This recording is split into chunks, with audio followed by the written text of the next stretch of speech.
Sutra Trata yang menakjubkan.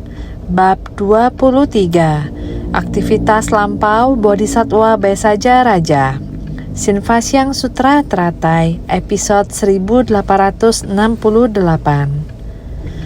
Menaklukkan semua penyamun mara dan dilindungi bersama oleh para Buddha. Tata Gata mempercayakan jalan suci. Dari dulu hingga sekarang, bagaikan malam yang amat panjang, para bodhisattva menaruh iba pada para makhluk yang terjerat oleh kekuatan karma dan dipenuhi hayalan. Dengan belas kasih, pemikiran lembut dan kasih nan tulus masuk ke tengah orang banyak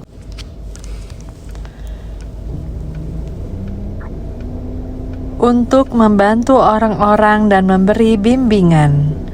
Hendaknya giat membina diri menuju ke arah Dharma dari jalan benar dan menjalankan praktik benar di jalan agung yang rata dan mulus.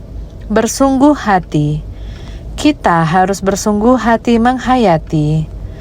Tata Gata mempercayakan jalan suci. Dari dulu hingga sekarang, bagaikan malam yang amat panjang. Kita harus dengan hati yang penuh syukur.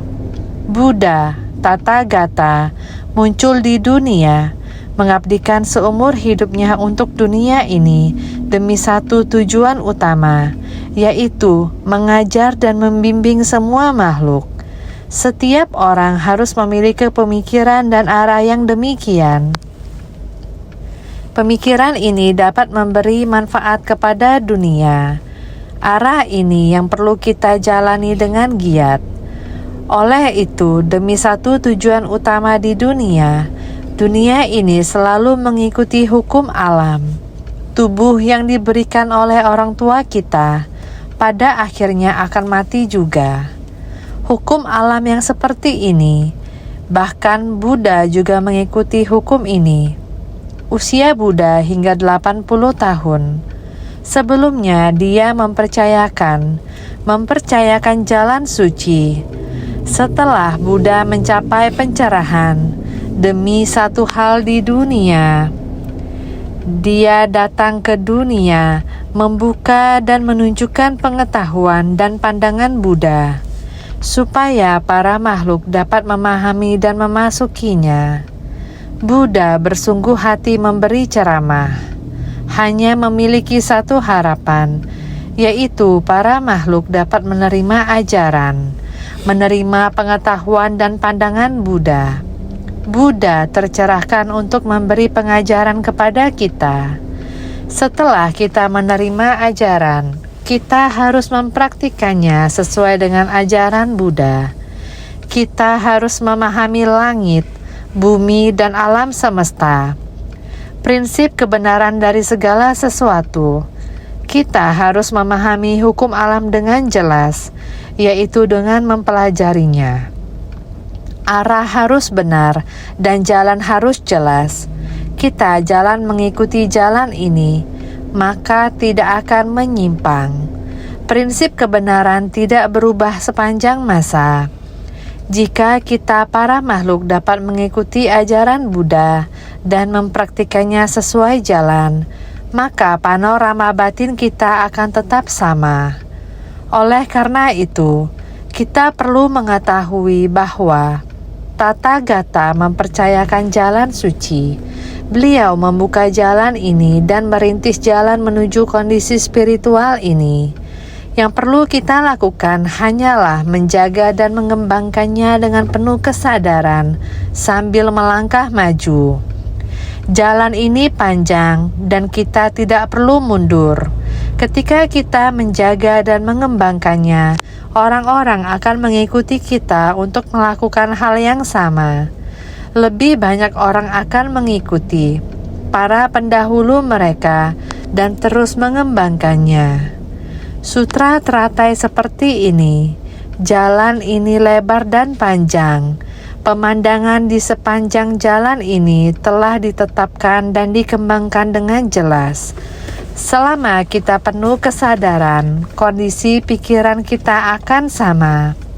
Kita harus mengikuti rute ini, Kita harus menjadi pemimpin yang baik, dan orang-orang di belakang kita harus mengikuti dengan seksama. Kita harus mengikuti jejak bodhisatwa di depan kita, dan kita tetap di belakang, agar orang-orang di belakang kita dapat mengikuti teladan kita dan bergerak maju. Dengan demikian, ketika menyangkut jalan mulia yang dipercayakan kepada kita oleh Sang Tathagata, dari dulu hingga sekarang, bagaikan malam yang amat panjang, sekalipun malam panjang dan abadi, jika ada orang yang berjalan di depan kita, akan ada jejak kaki dan cahaya. Jika kita mengikutinya dengan baik, sekalipun jalannya gelap, kita akan terus melangkah maju. Bodhisatwa, mereka penuh belas asih terhadap para makhluk. Mereka datang ke dunia ini. Batin makhluk hidup dipenuhi oleh kebingungan, kegelapan, dan tersesat. Bodhisatta tidak tega melihat penderitaan para makhluk. Kita harus menggunakan metode terampil, menuntun mereka di saat yang tepat, menunjukkan jalan, membimbing mereka agar dapat menapaki jalan yang aman, memberitahu mereka jalan Buddha sejati sangat panjang untuk ditempuh. Mari semua meneguhkan semangat, menetapkan arah yang benar, laju maju terus ke depan. Inilah bodhisatwa yang datang membimbing para makhluk dengan penuh welas asih. Membimbing para makhluk hidup sedikit demi sedikit, dengan sabar menuntun mereka ke arah yang benar. Namun, karena terikat oleh kekuatan karma masa lampau, para makhluk mudah terjebak dalam kebingungan, kehilangan arah pikiran. Karena itu, kita harus terus-menerus menuntun dan mengajari, terus-menerus mengingatkan mereka, agar mereka dapat berjalan di jalan yang benar. Sejak kita telah bertekad untuk membimbing orang lain, kita yang berjalan di depan tidak melangkah dengan benar, maka orang yang melangkah di belakang kita akan tidak dapat mengikuti. Lalu bagaimana jika langkah kita keliru dan kita melewatkan waktu? Maka para makhluk yang kita bimbing akan kehilangan arah lagi, tidak bisa mengikuti dan tersesat lagi. Karena itu, orang yang hendak membimbing sesama harus dengan sepenuh hati. Jangan sampai melewatkan waktu, jangan menyimpang dari arah, dan jangan sampai menjauhkan diri dari mereka. Oleh karena itu, kita harus mengikuti yang sebelumnya. Kita harus terus mengikuti karena kita masih manusia awam. Kita harus ke atas mencari dan ke bawah membimbing. Harus memberi bimbingan, ke atas mencari dan ke bawah membimbing. Ini disebut bodhisatwa, makhluk yang tersadarkan. Meskipun disebut bodhisatwa, karena mereka masih belum mencapai kondisi kebudahan, jadi kita harus mencari dharma ke atas untuk mencapai pencerahan. Jika kita malas, maka tidak dapat terus mencari dharma. Kemudian kita ingin membimbing orang lain, itu akan menjadi berat bagi kita. Karena kita tidak terus mencari dharma ke atas, ini sama seperti tali yang sudah dipotong. Tiada orang yang menarik kita dari atas, sehingga kita tidak dapat menarik orang di bawah kita. Akan terlalu berat jika kita hanya memanjat. Jadi kita harus rajin, tekun, dan giat bersemangat. Demi untuk menyelamatkan semua makhluk, kita harus rajin, tekun, dan giat bersemangat. Jadi, dengan belas kasih, pemikiran lembut dan kasihan tulus, bodhisatwa adalah makhluk yang tersadarkan, harus memiliki belas kasih. Tidak tega melihat para makhluk menderita, sehingga masih memiliki rasa cinta terhadap dunia ini. Jadi, tidak memohon pembebasan dari mereka. Mereka tetap mempertahankan rasa cinta ini, sehingga mereka dapat membimbing dan menyelamatkan banyak orang. Namun, mereka harus sadar, mereka harus terus tekun dan giat bersemangat mencari dharma ke atas, sehingga disebut makhluk yang tersadarkan. Makhluk yang tersadarkan, mereka harus memiliki belas kasih. Dengan welas asih dan belas kasih ini, mereka bisa, ketika orang terluka, kita merasakan sakitnya. Ketika orang lain menderita, kita merasakan kepedihannya. Tidak tega melihat para makhluk menderita, sehingga mereka memiliki pemikiran lembut dan kasihan tulus. Mereka harus sangat lembut dan memperhatikan penderitaan para makhluk. Belas kasih mereka sangat kuat, sehingga mereka tidak tega untuk tidak menyelamatkan para makhluk. Jadi, kita harus masuk ke tengah orang banyak untuk membantu orang-orang dan memberi bimbingan. Jadi, kita harus masuk ke tengah orang banyak untuk membantu orang-orang dan memberi bimbingan. Mereka perlu pergi di antara orang-orang. Mereka dengan penuh kesadaran membimbing makhluk hidup. Selangkah demi selangkah menuntun mereka, menemani semua makhluk di dunia yang penuh penderitaan dan kesabaran ini. Inilah welas asih para bodhisatwa, tetap tinggal di dunia saha yang penuh tantangan, demi membimbing dan menyadarkan makhluk hidup.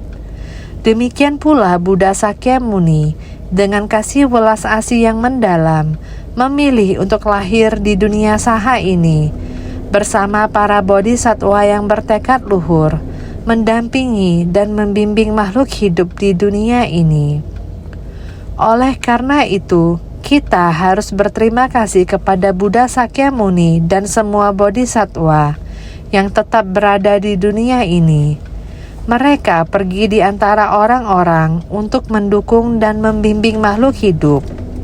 Kita juga harus memiliki misi yang sama dan belajar untuk pergi di antara para bodhisatwa. Kita juga harus tekun bekerja menuju jalan yang benar dan dharma yang benar. Tanpa kekuatan, kita tidak dapat menyelamatkan orang lain. Oleh karena itu, kita harus bekerja keras. Jadi, jalan agung rata dan mulus, kita berjalan di jalan yang benar ini. Jangan sampai melambat atau berhenti di tengah jalan. Kita harus terus maju dan tekun bersemangat. Namun, kita jangan pernah lupa untuk menolong sesama makhluk hidup. Makhluk hidup menderita. Penderitaan mereka begitu banyak dan mendalam. Maka kita harus terus menolong dan membimbing mereka. Seperti saat ini, tahun 2020, benar-benar meresahkan dunia. Penderitaan di dunia saat ini benar-benar sangat banyak. Lihatlah, pandemi sudah berlangsung satu periode waktu, sangat menakutkan. Penyakit menular, benar-benar terjadi menakutkan seperti ini. Orang yang sudah meninggal tak dapat membeli peti mati, jadinya menggunakan kertas. Kardus dibuat menjadi peti mati, juga tidak berdaya. Kembali menggunakan kantong mayat. Demikian sekantong demi sekantong, satu persatu ditumpuk, tidak menemukan tempat untuk dikuburkan. Satu periode waktu itu benar-benar mengejutkan orang melihatnya. Di media sosial terlihat pemandangan seperti itu, benar-benar sangat menderita. Terlebih lagi saudara dekat meninggal, saudara sendiri tidak bisa mendekat. Pertemuan terakhir juga tidak mampu melihat, tidak bisa mengantar, apalagi melakukan ritual. Semua orang ketakutan. Semua orang ketakutan. Oleh karena itu, ketidakkekalan hidup orang, kehidupan saat masih bernafas, apalagi terlihat ketidakselarasan 4 unsur alamiah. Indonesia panas, apalagi cuaca sangat panas, mengakibatkan kebakaran. Hutan terus-menerus terbakar, gunung api sinabung meletus lagi. Ini benar-benar membuat mereka semuanya sangat panik. Hati semua orang masih sangat mengkhawatirkan. Inilah dunia. Amerika juga sama. Kebakaran di Los Angeles, juga ada bencana banjir. Oleh karena itu, bencana di dunia ini juga begitu banyak. Tidak bisa disebutkan satu persatu. Memahami makhluk hidup ada berapa orang merasakan penderitaan. Jadi kita harus dengan belas kasih, pemikiran lembut dan kasihan tulus. Seorang bodhisatwa, hati bodhisatwa memang harus demikian. Lalu bagaimana cara membantu? Bagaimana cara menyelamatkan? Lembaga amal didirikan. Di awalnya unit amal harus seperti demikian. Ketika melihat ada bencana di suatu tempat, segera bersiap untuk berangkat atau melakukan kunjungan kasih. Benar, ini adalah kerja keras. Karena itu kita harus masuk ke tengah masyarakat, melihat di mana ada kesempatan dan jalinan jodoh untuk memberikan bantuan terlebih dulu, atau kemudian segera memberikan pertolongan tepat waktu saat terjadi bencana. Menolong orang memang banyak hal yang harus dilakukan, penuh dengan kerja keras. Setelah berhasil menghapus penderitaan mereka, dilanjutkan dengan membabarkan dharma. Artinya, setelah membantu, kita juga harus menyampaikan ajaran seperti di Seci Indonesia, Filipina, dan Malaysia. Saat pandemi ini terus berlanjut, bantuan tetap harus berjalan. Dalam proses itu tetap menggunakan kata perenungan. Dan bila memungkinkan, mereka berusaha semaksimal mungkin agar orang-orang dapat menjangkaunya. Dengan demikian, sambil memberikan bantuan bencana, juga menolong hati, mengajarkan pentingnya pola makan vegetarian, mencintai kehidupan, memahami makna berpantang, serta sebisa mungkin menyerukan dan mempraktikkan hidup vegetarian.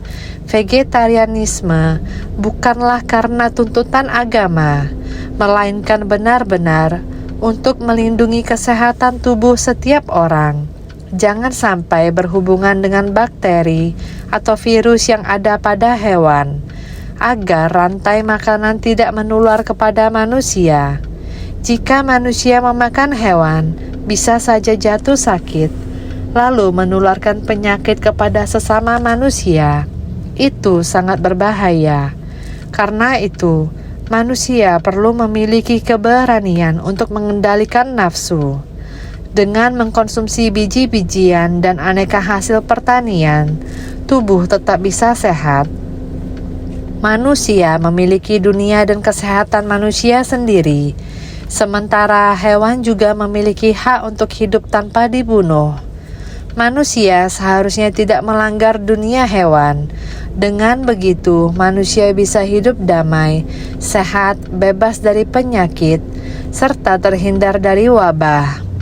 Jadi, jika manusia mampu memahami dan sadar, berusaha maju di jalan dharma yang benar, dengan sendirinya menjalankan praktik benar di jalan agung yang rata dan mulus. Inilah yang juga diajarkan dalam Sutra Teratai, pendidikan masa lalu. Sudah mengandung makna dari kata-kata tersebut yang sebenarnya sedang mengajarkan kita. Sekarang pun sama, diharapkan hati manusia bisa tetap pada arah yang benar sesuai dharma. Itulah arah yang harus kita tingkatkan setiap hari, sehingga kita perlu menerima menghafal dan melantunkannya. Begitulah isi naskah sutra sebelumnya. Mari kita lihat kembali naskah sutra sebelumnya. Untuk menerima, menegakkan, membaca, melafalkan, dan merenungkan sutra ini, serta menjelaskannya kepada orang lain. Berkah kebajikan yang engkau peroleh adalah tiada terhingga dan tak berbatas. Api tidak mampu membakarmu, air tidak mampu menghanyutkanmu. Jasa kebajikanmu biar dituturkan serempak oleh 1000 Buddha, tetap saja tidak mampu dituntaskan. Bab 23. Aktivitas lampau Bodhisattva Besaja Raja. Kita harus membaca dengan baik sutra ini. Kita baru akan mendapatkan arah yang benar. Tidak ada penyimpangan. Banyak metode yang berbeda, namun sama-sama benar. Namun kembali dan masuk ke dalam ajaran sutra teratai. Maka serta menjelaskannya pada orang lain. Berkah kebajikan yang engkau peroleh adalah tiada terhingga dan tak berbatas. Di satu sisi kita berlatih sendiri, di sisi lain kita menjaga orang lain agar tidak menyimpang. Ini merupakan jasa kebajikan yang sesungguhnya. Kong artinya berupaya dengan sungguh-sungguh dan melangkah maju dengan arah yang benar. Te berarti setelah jalan yang kita tempuh sudah benar, kita masih menoleh ke belakang untuk menjaga dan memperhatikan yang lain. Inilah yang disebut kebajikan. Maka berkah kebajikan membuat berkah dalam kebajikan. Dapat menjaga orang lain adalah berkah. Melangkah ke depan dengan tidak ada sedikit pun penyimpangan. Jalan ini sudah sangat kita kenal. Ini merupakan mendapatkan. Mendapatkan adalah kebajikan. Mendapatkan jalan ini berarti mendapatkan arah yang benar. Ini adalah hasil yang akan kita dapatkan. Semua teori yang ada, kita mengerti dengan jelas metode pengajarannya. Kita masih dapat mengarahkan orang untuk berjalan. Konsep yang sama. Maka berkah kebajikan yang engkau peroleh adalah tiada terhingga dan tak berbatas. Kita dapat membimbing orang lain, menjalin banyak jalinan jodoh yang baik. Maka berkah kebajikan yang engkau peroleh adalah tiada terhingga dan tak berbatas. Maka api tidak bisa membakar, api tak dapat menjangkau membakar dirimu. Air tidak mampu menghanyutkanmu. Ini melambangkan kekuatan kesabaran itu. Jalan itu sangat panjang, terlebih lagi tidak mudah dilalui. Jalan Bodhisattva bukanlah jalan yang mudah. Kamu harus sanggup bersabar dan terus-menerus bersabar. Oleh karena ada kesabaran ini, maka tidak peduli menghadapi lingkungan seperti apa, betapapun penuh rintangan, seperti api maupun air, kita tidak akan terpengaruh.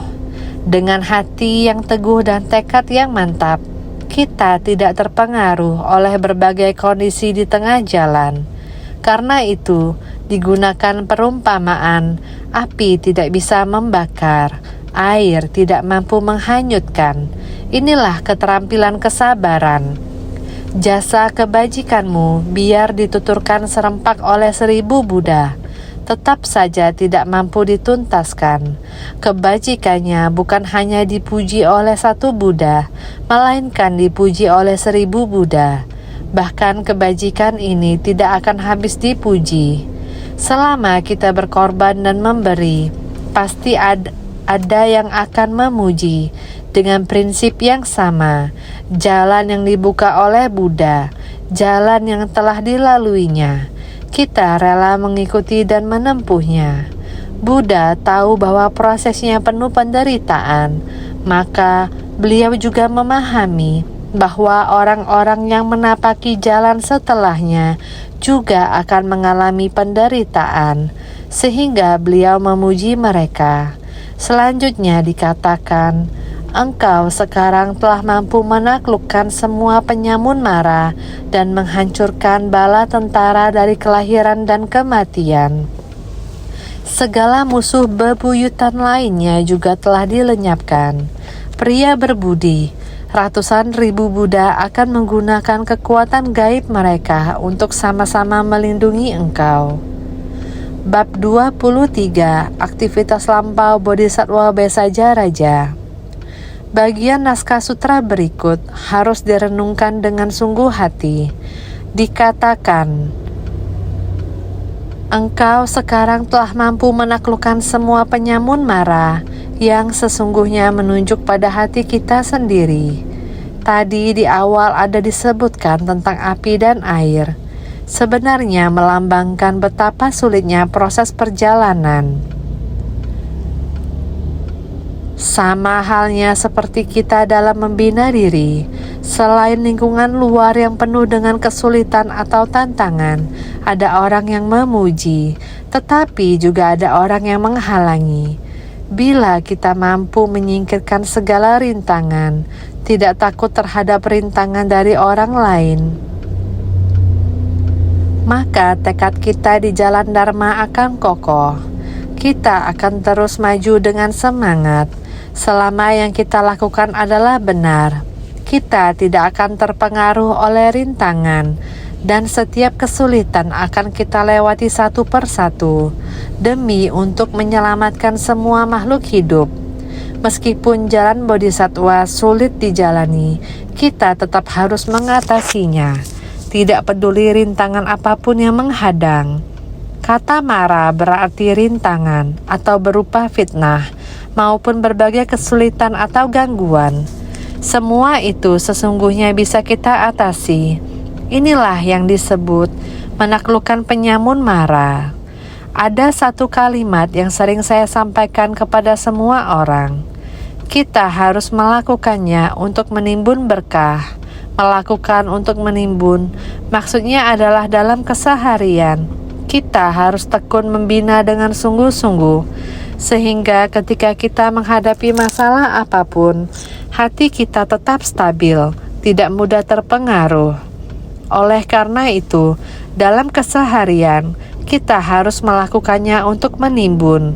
Kita harus memahami beberapa proses dalam pembinaan diri, sehingga ketika kita menghadapi masalah, kita tidak akan dengan mudah terhalang, lalu menyerah.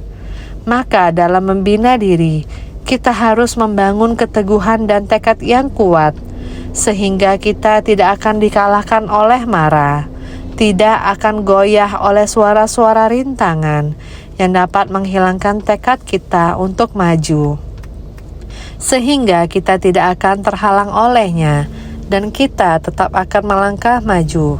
Inilah yang disebut menaklukkan semua penyamun mara. Engkau sekarang telah mampu menaklukkan semua penyamun mara.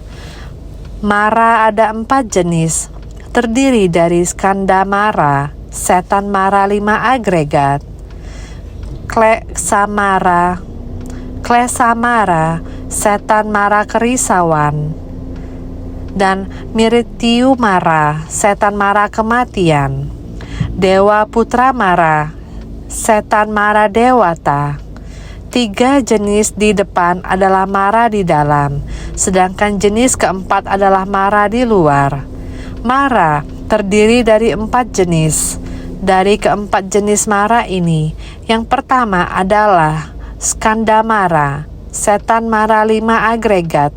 Berbicara tentang 5 agregat, saat kita melafalkan sutra hati, kita akan melafalkan 5 agregat semuanya kosong. Ini maksudnya penghancuran dari setan mara 5 agregat.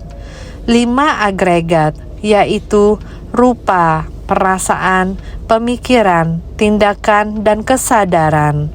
Kita harus melenyapkan 5 agregat ini. Maka disebut 5 agregat semuanya adalah kosong. Kita tidak terhalang olehnya dan tidak terjerat oleh kerisauan. Maka skanda mara Jika kita terjerat olehnya, maka pikiran kita terjerat oleh mara dan menghalangi kita tidak dapat maju ke depan. Beginilah cara skanda mara menghalangi kita selanjutnya. Beginilah cara skanda mara menghalangi kita. Selanjutnya masih ada mara kerisauan, klesa mara. Ketika berbicara tentang kerisauan di dunia ini, siapa yang tidak memiliki kerisauan? Kita harus mempraktekkan latihan spiritual, yaitu dengan cara mengatasi setiap kerisauan yang ada dalam pikiran kita. Bagaimana cara kita mengatasinya? Ini disebut mara kerisauan, klesa mara. Keserakahan, kemarahan, kebodohan, kesombongan, dan keraguan. Ini semua adalah kerisauan, dan kita semua harus menemukan cara untuk mengatasinya. Mirtiu mara, setan mara kematian, meninggal, tidak takut meninggal, asalkan berada di antara hukum alam. Kita biasanya melindungi tubuh ini dengan baik. Jika tubuh ini sakit, segeralah mencari dokter, karena tubuh ini adalah pemberian dari kedua orang tua kita. Kita harus menjaga kesehatan kita dengan baik sebagai bentuk bakti kepada kedua orang tua kita. Kita seperti penyakit dari Chengchi. Saat meninggal, dia memanggil muridnya dan mengatakan, "Angkat kakiku, angkat tanganku, lihatlah kulit saya. Bukankah itu utuh dan sempurna?" Murid membukanya satu persatu dan melihatnya, lalu berkata kepadanya, "Sangatlah sempurna dan utuh." Chengchi mengatakan, "Sekarang hatiku tenang. Sepanjang hidup ini, tubuh yang diberikan oleh ayah dan ibu telah kujaga dengan baik. Tidak pernah aku sakiti. Karena itu, aku merasa tenang dan tentram. Maka jika meninggal, tubuh dan jiwa ini meninggalkan tubuh. Sebenarnya tidaklah menakutkan, asalkan kita hidup, memanfaatkan tubuh kita ini untuk melakukan kegiatan yang bermanfaat untuk orang banyak. Ini adalah tubuh pemberian kedua orang tua kita. Jika kita tidak menyakiti diri sendiri, berarti kita telah menjalankan tanggung jawab kita, menjaga tubuh yang diberikan oleh orang tua dengan baik hingga akhir hayat. Inilah yang disebut menjalankan bakti kepada orang tua. Jadi, ketika tiba saat menjelang ajal, hati tidak lagi diliputi oleh kekhawatiran atau kegelisahan, karena sepanjang hidup ini telah dijalani dengan tenang dan penuh ketulusan hati. Oleh karena itu, mirtiu mara, setan mara kematian, tidak dapat menemukannya. Kematian itu seperti sedang tertidur.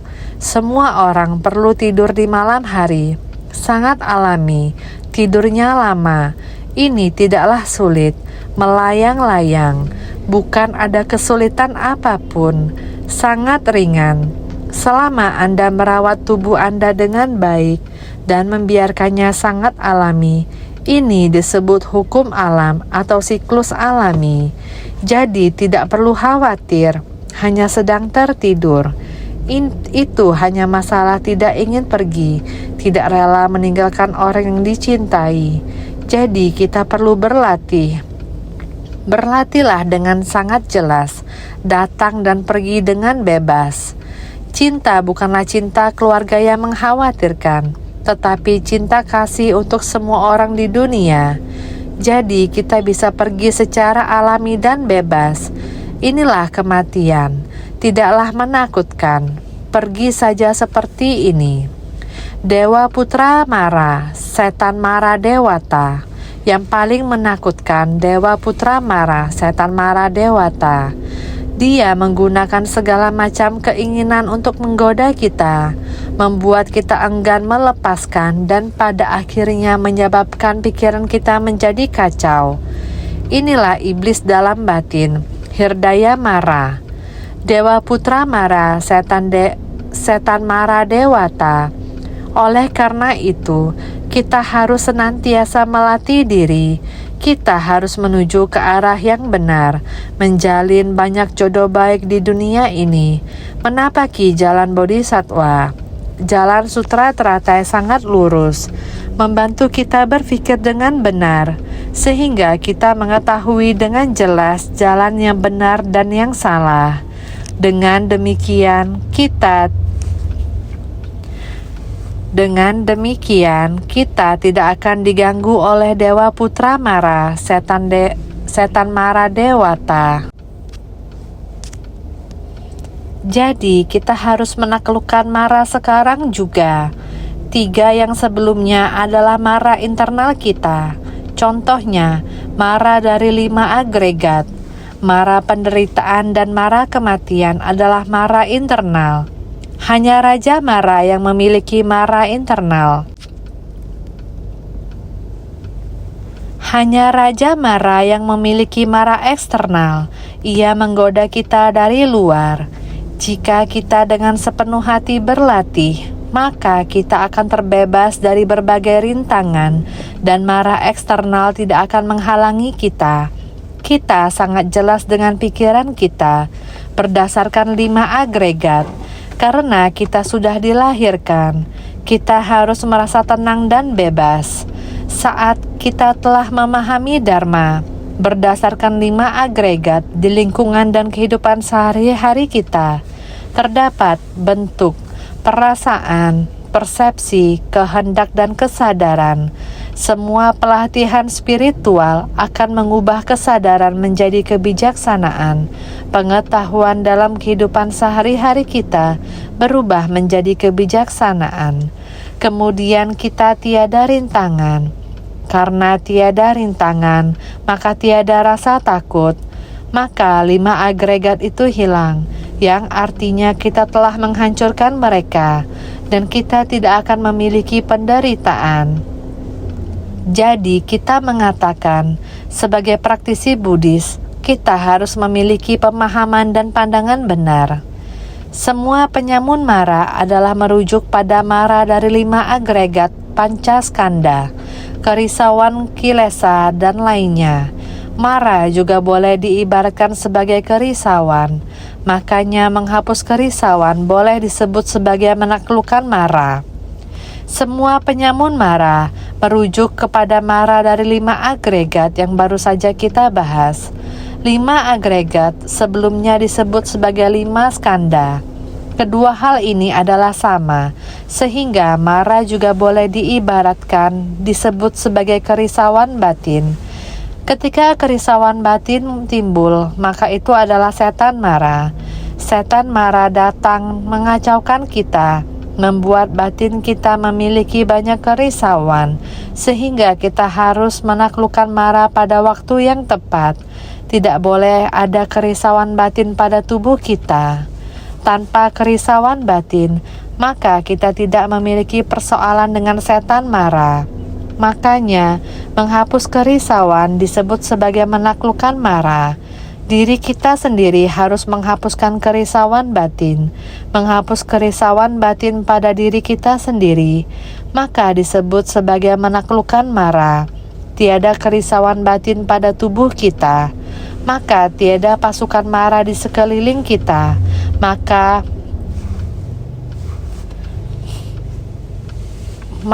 kerisauan batin adalah setan Mara. Setan Mara adalah merujuk pada kerisauan batin. Maka kita harus bersungguh hati.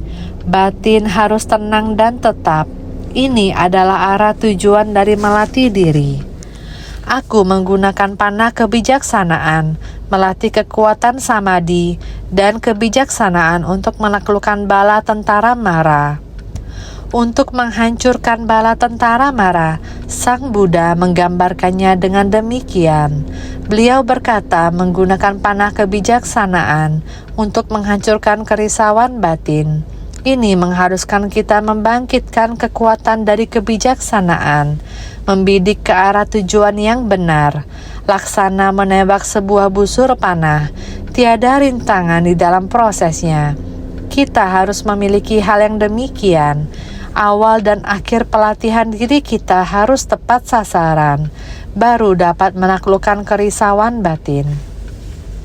Seakan merampok pusaka dari keluarga sendiri, dengan memahami kalau sifat adalah kosong dan hening, maka akar indera dan objek indera telah murni. Mara dari luar tidak bisa berbuat apa-apa lagi. Rintangan di dalam secara diam-diam terhapus. Ini yang dinamakan menaklukkan penyamun mara. Seakan merampok pusaka dari keluarga sendiri, kerisauan kita, sesungguhnya kita sendiri yang mengikis dan melemahkan sifat hakiki kita. Namun sifat hakiki itu sudah ada pada setiap orang, adalah diri kita sendiri.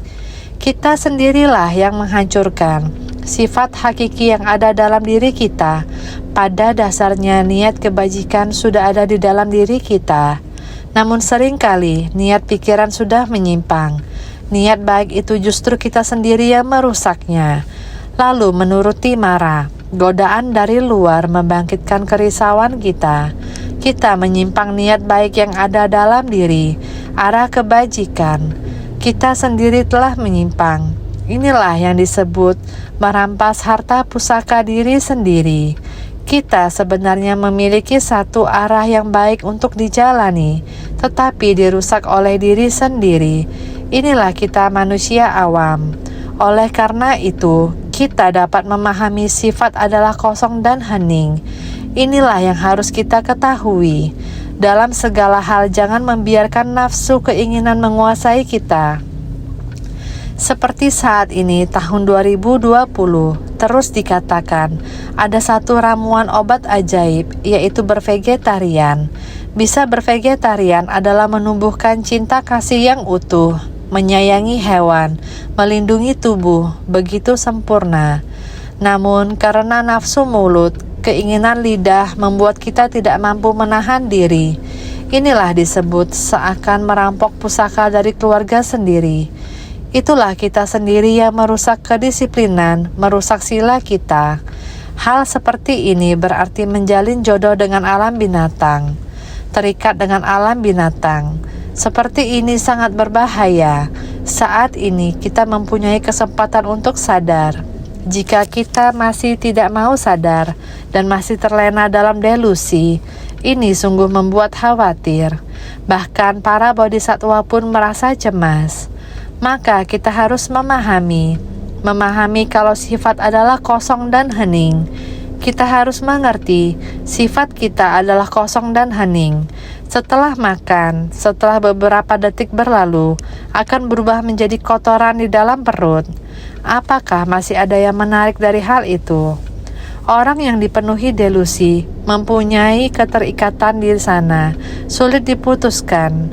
Bagi orang yang memiliki kesadaran, yang mana sudah paham bahwa sifat kita adalah kosong dan hening, setelah melewati beberapa detik itu, sudah tidak ada perasaan apa lagi, sudah kosong, sudah hening. Melalui sensasi mulut yang sangat halus ini, kita dapat mengetahui bahwa membina diri adalah demikian sederhana. Untuk memahami sifat adalah kosong dan hening, dapat dilakukan melalui memakan sesuatu. Melalui proses ini kita dapat mengerti apa yang disebut memahami kalau sifat adalah kosong dan hening. Perasaan Anda, nafsu keinginan itu hanya muncul sesaat. Ketika pikiran ini muncul, kita dapat melenyapkannya. Maka kita tidak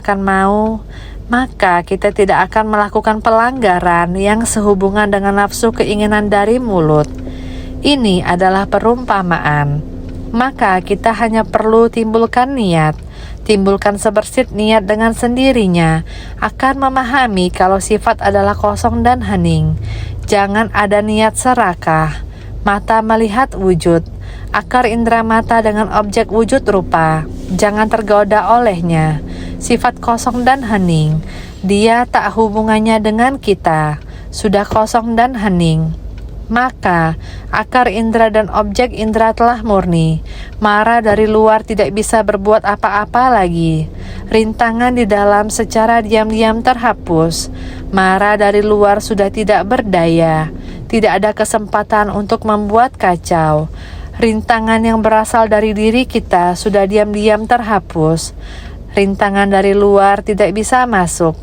Yang timbul dari dalam juga akan tenggelam, telah tiada, sehingga dinamakan menaklukkan penyamun mara.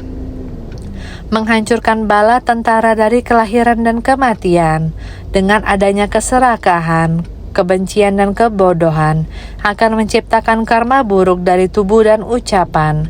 Akibatnya harus menerima kelahiran dan kematian. Ketika tidak bersentuhan dengan objek indera, tiada yang direspon oleh akar indera. Berarti bala tentara kelahiran dan kematian telah dihancurkan.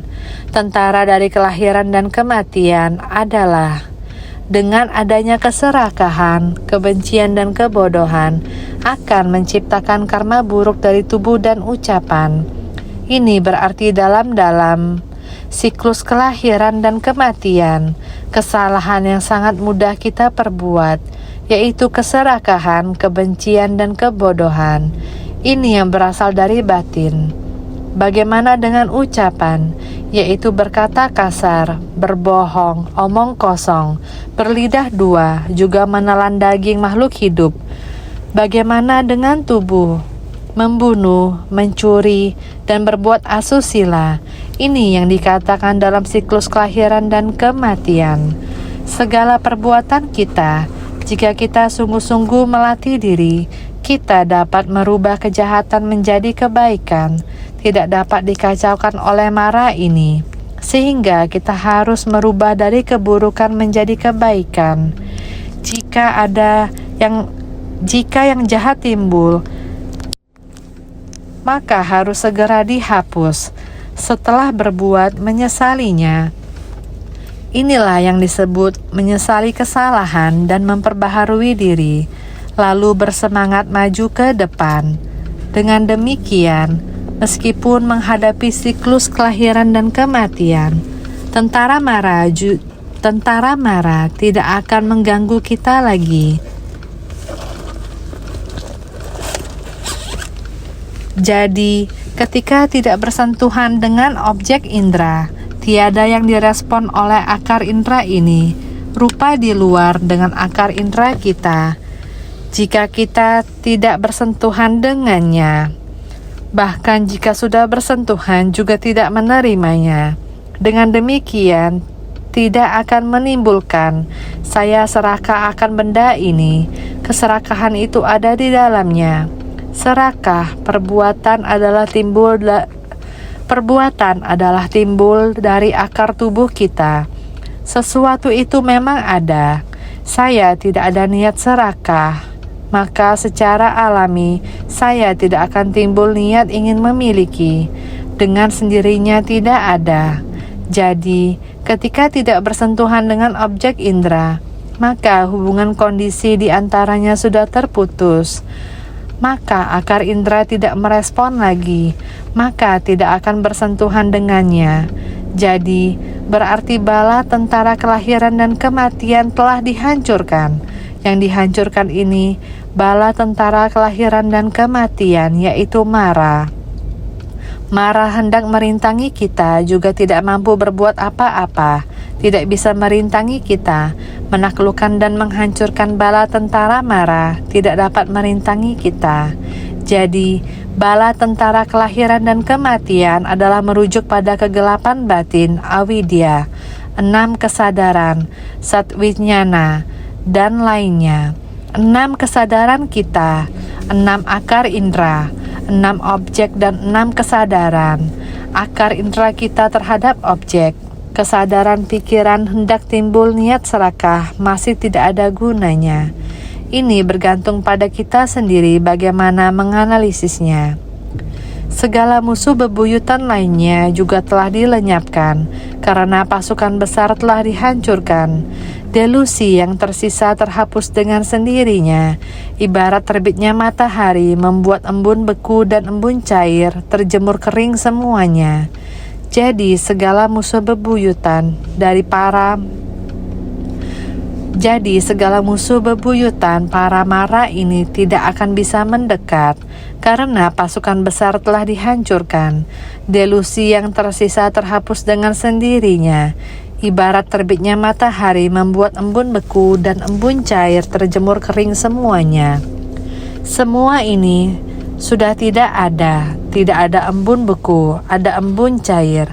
Selama cahaya matahari muncul, semuanya akan lenyap. Musuh bebuyutan lainnya adalah merujuk pada karma terdelusi dari emosi dalam menghadapi kondisi luar. Penyamun dapat mengganggu dan bala tentara dapat menyerang. Namun dikarenakan telah memperoleh kesabaran tanpa kemunculan, makanya mampu menghancurkan segala kegelapan dan noda batin. Musuh bebuyutan. Bebuyutan ini, musuh lainnya yang ada, merujuk pada karma terdelusi dari emosi dalam menghadapi kondisi luar. Musuh bebuyutan ini dengan batin menghadapi kondisi luar, menghadapinya dengan batin bergejolak. Inilah belenggu, sehingga penyamun dapat mengganggu. Begitu penyamun ini masuk, kita akan kehilangan, sehingga kita tidak boleh membiarkan penyamun masuk. Penyamun masuk ke dalam batin kita. Kita sendiri harus hati-hati. Batin tidak boleh bergejolak, memprovokasi dendam ini, sehingga batin kita harus benar, memperoleh kesabaran tanpa kemunculan. Ini dinamakan memperoleh kesabaran tanpa kemunculan. Sebelumnya telah disampaikan, batin jangan terpengaruh oleh kondisi luar. Ini dinamakan memperoleh kesabaran tanpa kemunculan. Tidak terpengaruh oleh kondisi luar, maka dalam batin kita tidak akan muncul keserakahan. Cinta kasih ini merupakan upaya memperoleh kesabaran tanpa kemunculan. Benar, mampu menghancurkan segala kegelapan dan noda batin. Kita harus bersungguh hati. Pria berbudi, ratusan ribu Buddha akan menggunakan kekuatan gaib mereka untuk sama-sama melindungi engkau. Segala pikiran bukan berubah menjadi pikiran baik. Semua pikiran baik senantiasa melindungi satu batin ini. Inilah arti dari dilindungi bersama-sama oleh kekuatan gaib dari ratusan ribu Buddha. Pria berbudi, ratusan ribu Buddha akan menggunakan kekuatan gaib mereka untuk sama-sama melindungi engkau. Kamu tenang, asalkan kamu memiliki niat untuk giat bersemangat. Para Buddha dan Bodhisattva akan terus melindungimu. Sehingga saya seharusnya mengetahui, inilah para Bodhisattva, pasti akan melindungi orang yang giat bersemangat. Kita harus bersungguh hati. Waktu berlalu dengan cepat. Ajaran Buddha ada di hadapan kita. Setiap kata harus masuk ke dalam batin. Masuk ke dalam batin, membina diri dan menegakkan. Ini dinamakan pahala kebajikan. Pahala kebajikan para Buddha melindungi niat pikiran, sehingga semua orang harus lebih bersungguh hati.